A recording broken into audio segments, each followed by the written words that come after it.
Hey guys, so today as promised we have the 2x2 piston door I mentioned yesterday. This is the one we're going to be building today, but tomorrow I'm going to show you how to hook it up to a T flip-flop so you can put it in a switch like this. And this is just one idea you can use this door for, putting it in like a library or something and then hiding some chests or, whatever you want to do.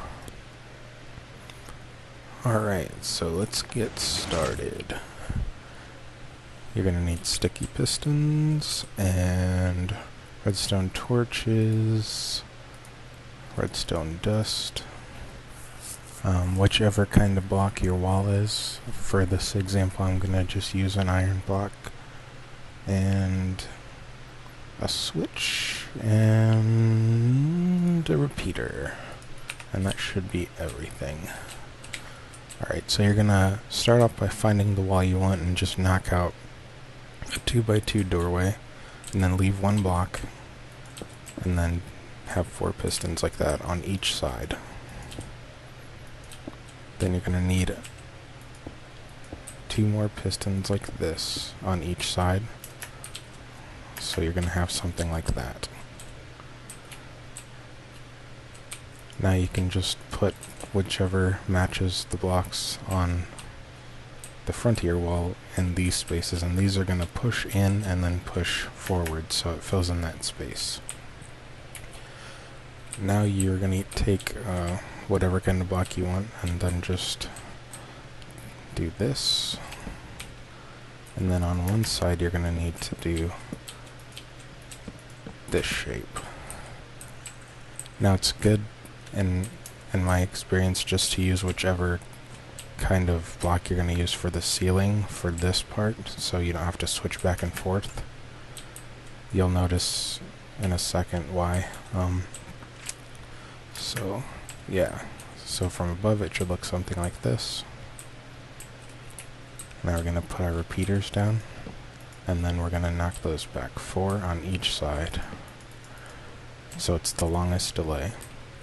And then you're going to need one right here, but you don't have to change the time on that. Then switch to your redstone dust and put one here, here, and then all of these, and here. Okay. Now you're going to need to dig a little trench back here. That looks like that. So 4 that go down 2 blocks, and then 1 down on each end. Then we're going to lay our redstone dust here, and you'll see why we dug that down in a minute. Then we take our torches and put them on each side like that, and now it's pushed them in and out so it's flush with the wall. And now the only thing we have left to do is hook up our switch. So for this, you could put the switch over here, but you don't want the switch redstone to interact with any of the other redstone here, so it needs to be a little ways away, unfortunately, but it's not too bad if you just put it like on a wall over on the side or something, or you can hide it somewhere else in your house. So now we need to figure out where we put this at. And usually I just knock the blocks out on either side. Then you're going to just want to dig a little trench from the bottom redstone here to your switch, basically. And this is probably far enough to where I'm going to need to use a repeater, but sometimes you don't need to. You'll just have to mess with it. Alright.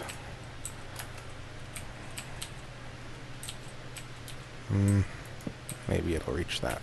We'll find out. Okay, let's try it.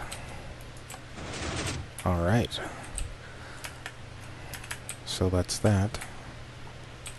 Then to cover this up, just put your blocks in this middle path here. Don't go further than that because you'll cut off the signal and then your door won't work right.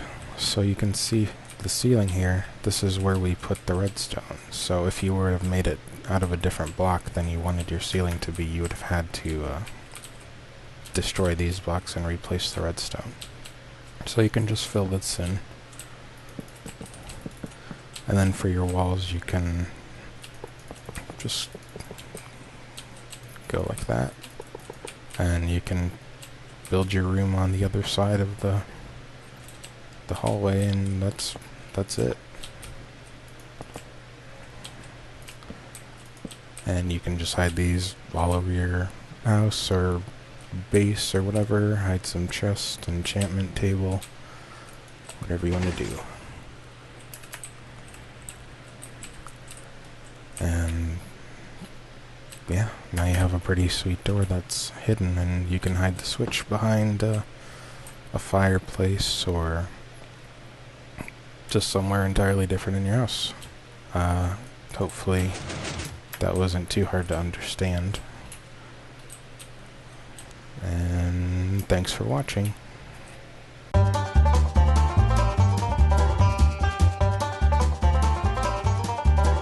You just got fucking paid!